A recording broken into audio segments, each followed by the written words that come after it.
Good afternoon, everyone. Welcome to part four of this yield farming mini course.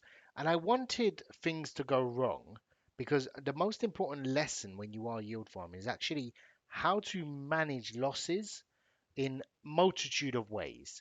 Now, what we've had that's really affected our portfolio was the drop in price of Solana, or the price of Solana falling quite severely. We was at, 200 last month, 180. Now we're down to 140 with a lot less volume. So obviously most of our portfolio pretty much here is has half Solana. So regardless if ore has been doing okay for us, the price of it has fallen. This was at one point well over $100, and now it's down because ore has fallen, Solana's fallen. So paired together is the issue. Now lesson number one in that part is always pair it with USDC. Never pair a meme coin with Solana if there is a risk of it falling, which there always is. I tend to typically, especially for large positions, always do USDC. And the argument against that could be that Solana will eventually go up in price. Now, that's the risk and the assessment you have to make. But we can see our OR position, if we just put it on a 5 minute chart, since we entered up here, has been doing okay. We've been in range. It was about yesterday, I believe, we was out of range for the majority of it, but we are back in range. So what I could have done here is closed it out, sold at a loss. But had I have left it, which I have, we're still in position and we do have some yield here. Now we have to make the position or the assessment of what to do. So my first thing when I was at a loss was I chose to leave it. Now that is a risky play because it can keep falling and falling and you've left it and you should have exited up here. So when you're at a loss or you're out of range, which will mean you're at a loss likely, especially early on, you can either choose to leave it. And this is the hardest part because I find it really difficult to leave something. I was out yesterday, so I couldn't actually change it. Yeah, so I wasn't active online. However, we have some yield here. So what I'm going to choose to do is I'm actually going to harvest these two positions right now. And I'm going to take note of the actual yield. Now what I'm going to choose to do is I'm just going to compound this back in. This is how I manage it. So we're going to try and get back to a position or a respectable position. Now we are taking about $2 in profit off of this from Solana because when it's further down, you can only put the ore in or a larger amount of ore. When it's up the top end, you can only put a larger amount of Solana in whichever way it moves. But I'm going to keep the $2 in Solana in my wallet, and I'm just going to compound that back in. The reason I chose to compound it into this pool and not the full range pool is because I want more yield.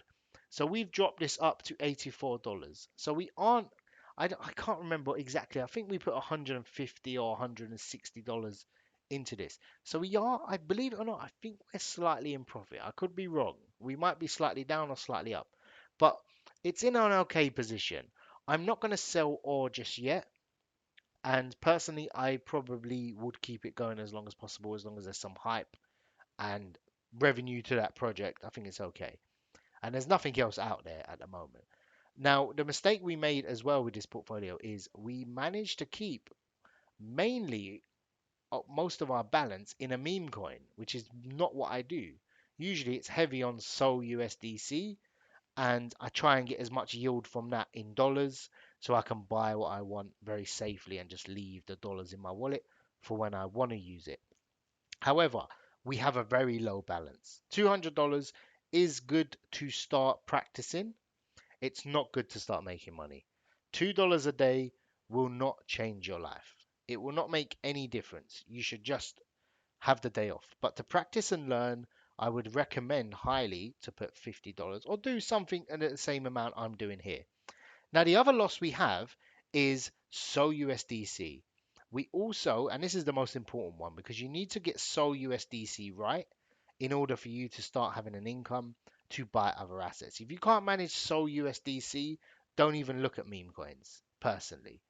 or any other major assets. Because if you can't make money with Sol USDC, you have to learn that first because it's easier than the meme coins and lower risk, but lower yields.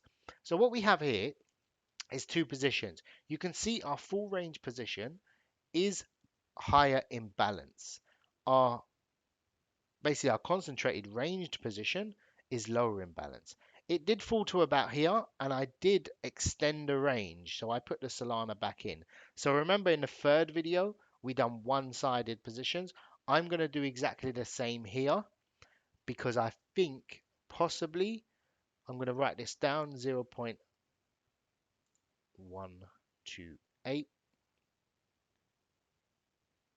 What am I doing? Let's withdraw. So I'm going to withdraw all of this. And what I'm going to do is I'm going to take note of the range. You have to, let's say it fell really, really low, like 5% down.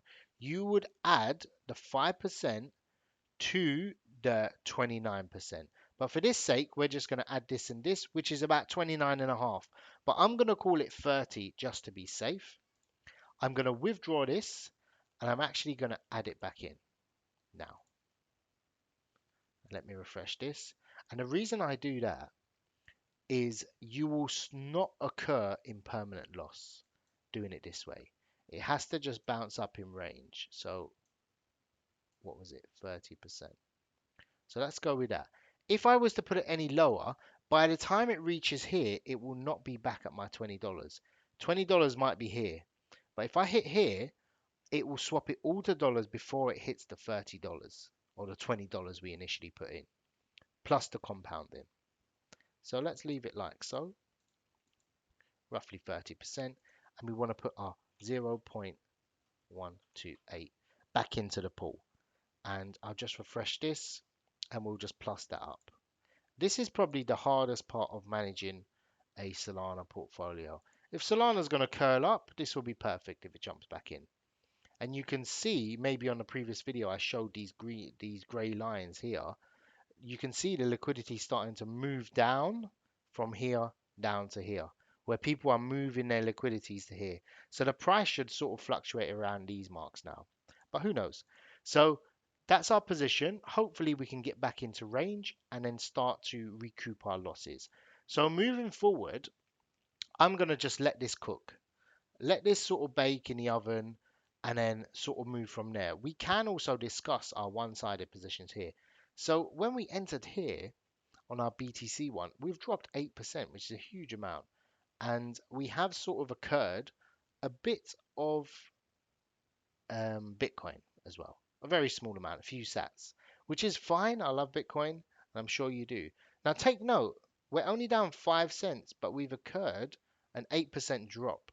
So what's happened is we're ending up, it's a very safe way to do large one-sided positions down.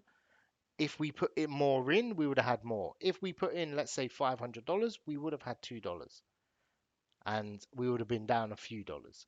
So would have been down $5 if we put $500 in, and we would have been $2 in yield, which is fine actually. Personally, I would just withdraw it, compound it in, but for now it's such a small amount and it's very experimental just to show you the process like so. Here's where I went wrong. You can see here we're down nearly 50 cents, which is 10%. Even though we've dropped here, and the reason being is Solana has fallen 10%. It fell 11% since I added this position, maybe a bit more. So never do one-sided with Solana. And the other reason is if Solana goes up in value, it's likely that this Solana goes up and it pushes the range up, so you never get the one-sided down. So always, 99% of the time, do USDC one-sided down, unless you just want to earn Solana as it falls.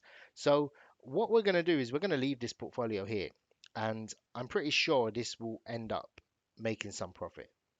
And what we want to do is we want to start to grow these and these. If we do, Bonk I won't hold, but all will always rotate. If that's our meme coin balance, we will always rotate this. Ideally, we want to try and get a little 50 to 100% profit on ore, but it all depends on how the chart moves, and it also depends on how Solana moves.